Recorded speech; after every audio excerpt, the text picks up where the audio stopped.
महेश और अन्नू शहर में अपनी बेटियों के साथ किराए पर रहते थे। वे दोनों अपना घर चलाने के लिए बांस से बनी टोकरी, हाथ का पंखा और हाथ से बनाए हुए अन्य सामान बाजार में ले जाकर बेचते थे। उनकी बड़ी बेटी चेतना 12 और छोटी नव्या 9 साल की थी। एक दिन अन्नू बोली, बरसात का मौसम है, आज तो कोई ग्राहक भी नहीं आ रहा। तो महेश ने कहा, हाँ अनु, सोच रहा था कि इस बार बिक्री अच्छी हो जाए तो मकान मालिक का किराया समय पर दे दूं। पता नहीं अपने सिर पर अपनी छत कब मुयस्सर होगी। पता नहीं कब होगी। वैसे भी अब बांस से बने सामान की बिक्री कम होने लगी है। अरे ये क्या, बहुत तेज तूफान आने वाला है, जल्दी सामान समेटो। सामान समेटते ही तेज बारिश होने लगी। वे दोनों अपने घर की तरफ को लौट रहे थे। आज उन्हें इस बात का अंदाजा भी नहीं था कि मौत रास्ते में उनका इंतजार कर रही है। तभी अन्नू का पैर आंधी में टूटे हुए एक बिजली के तार पर पड़ा। उसकी जोर से चीख निकली। क्या हुआ अनु? महेश ने जैसे ही अन्नू को अपनी तरफ खींचा तो उसे भी बिजली ने पकड़ लिया। रात भर वो वहीं बारिश में मरे पड़े रहे। रात भर बच्चियां अपने मम्मी पापा का इंतजार करते रोती रहीं, लेकिन रात में उन्हें ढूंढने वाला कोई नहीं था। सुबह उन दोनों की लाशों को घर लाया गया।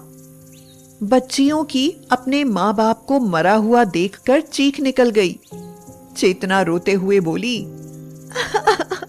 पापा, मम्मी, ये क्या हो गया आपको?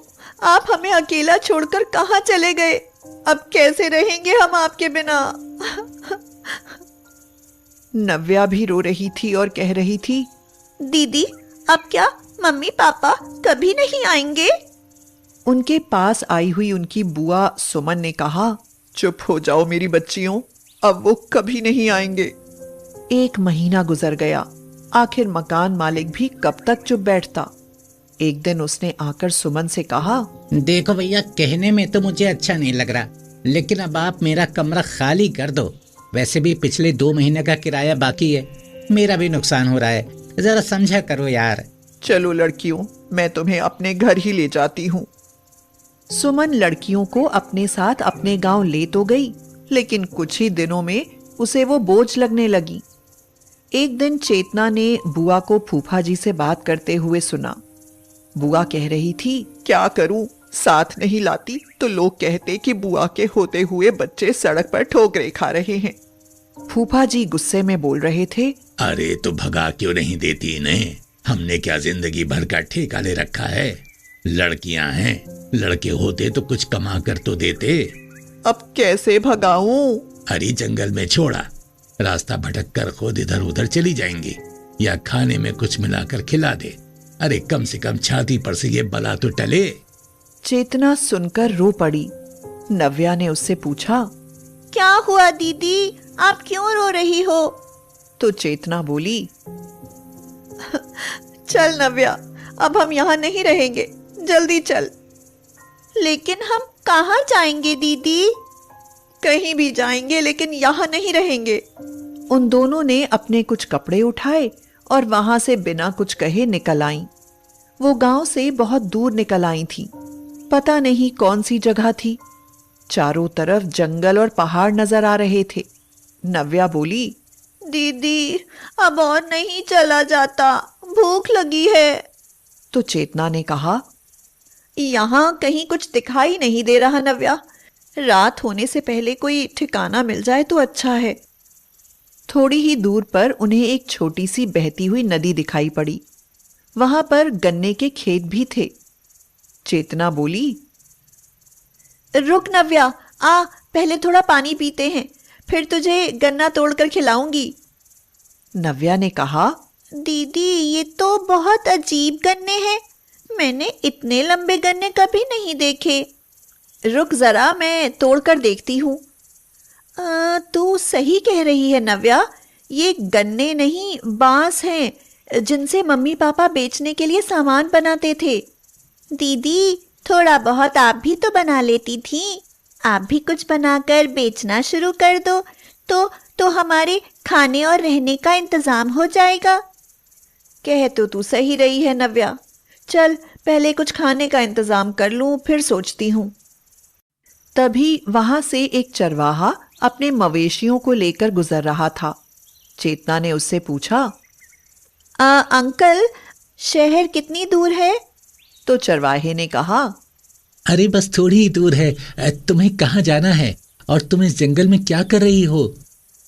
रास्ता भटक गए थे अंकल। क्या कुछ खाने को मिलेगा? बहुत भूख लगी है। अरे ये जंगल है, यहाँ क्या खाओगे? अच्छा घर कहाँ है तुम्हारा? चेतना रोने लगी और बोली, हमारा कोई घर नहीं है, हम अनाथ हैं। चरवाहे को उन पर दया आई और उसने कहा, बेटा मैं रोज इस जंगल में सुबह को आता हूँ, इसलिए अपना खाना बांध कर लाता हूँ और शाम को चला जाता हूँ। आज मैंने खाया नहीं है। हो गई रात में तुम कहाँ जाओगी? मैं तो खुद बेघर हूँ, तुम्हें अपने साथ भी नहीं ले जा सकता। अंकल क्या आप मुझे ये अपना हंसिया दे सकते हैं? कल जब आप यहाँ आओगे तो मैं लौटा दूंगी। चरवाहा उन्हें खाना और हंसिया देकर अपने मवेशियों को लेकर चला गया। दोनों बहनों ने खाना खाया और नदी से पानी पीकर एक पेड़ के नीचे लेट गईं। बहुत थक जाने के कारण उन्हें नींद आ गई। जब उनकी आंखें खुली तो चारों तरफ चिड़ियों का शोर था। चेतना बोली, नव्या उठ, सुबह हो गई है, हमें अपने रहने का इंतजाम भी करना है।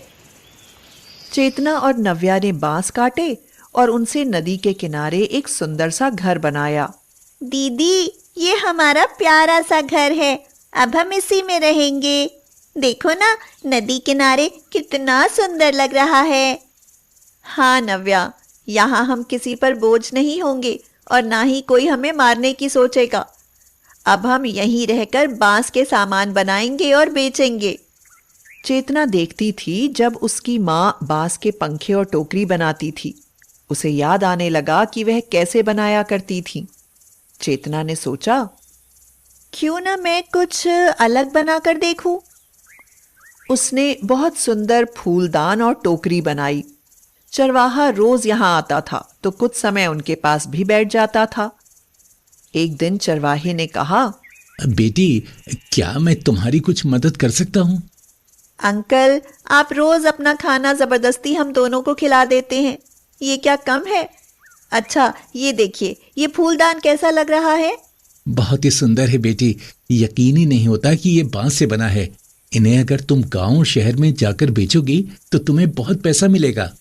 चेतना और नव्या फूलदान बनाकर बेचने लगी। फूलदान ले लो, बांस का हाथ से बना फूलदान। एक औरत बोली, वाह कितना खूबसूरत फूलदान है, हमने ऐसा फूलदान आज तक नहीं देखा। बड़ी गजब की कलाकारी है तुम्हारे हाथों में। लाओ मुझे 2 फूलदान दे दो। और ये पंखे टोकरी कैसे दिए हैं?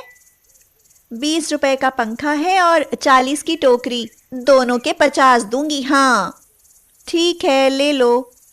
इसी तरह चेतना का सामान बिकने लगा, जिससे उनके खाने पीने का खर्चा बहुत अच्छे से चल जाता था। एक दिन चेतना अपने बांस के घर में बैठी कुछ सोच रही थी। नव्या बोली, क्या सोच रही हो दीदी? अब तो हम खूब पैसे कमा लेते हैं, फिर किस चिंता में बैठी हो? नव्या मैं सोच रही हूँ कि हमें बांस की खेती करनी चाहिए और अपने जैसे और सुंदर सुंदर घर बनाने चाहिए। लेकिन किस लिए दीदी? हमारे पास तो बांस का घर है ना। देखो ना यहाँ कितना खूबसूरत नज़ारा है। नदी है, पेड़ हैं, पहाड़ हैं, हरे भरे खेत हैं। इन नज़ारों को देखने लोग दूर दूर से आते हैं। हम उन घरों को किराए पर देंगे, उनसे हमें किराया भी मिलेगा, हमारी आमदनी दुगनी हो जाएगी। अरे वाह दीदी, मैंने तो कभी ऐसा सोचा भी नहीं था। चेतना ने चरवाहे और नव्या की मदद से वहां छोटे छोटे कई खूबसूरत बांस के घर बनाए, जिन्हें वो पर्यटकों को किराए पर देने लगी। अब उनके पास बहुत पैसा था। एक दिन नव्या बोली, दीदी अब हमें बांस के घर में रहने की क्या जरूरत, अब तो हमें शहर में पक्का घर ले लेना चाहिए। तो चेतना ने कहा, नहीं पगली, पक्के घर तो सबके होते हैं, लेकिन हमने अपने संघर्ष से ये घर बनाया है। इसके जैसा सुकून कहीं नहीं मिलेगा। और फिर वो दोनों अनाथ बेटियां अपने उसी बांस के घर में प्यार से रहने लगीं।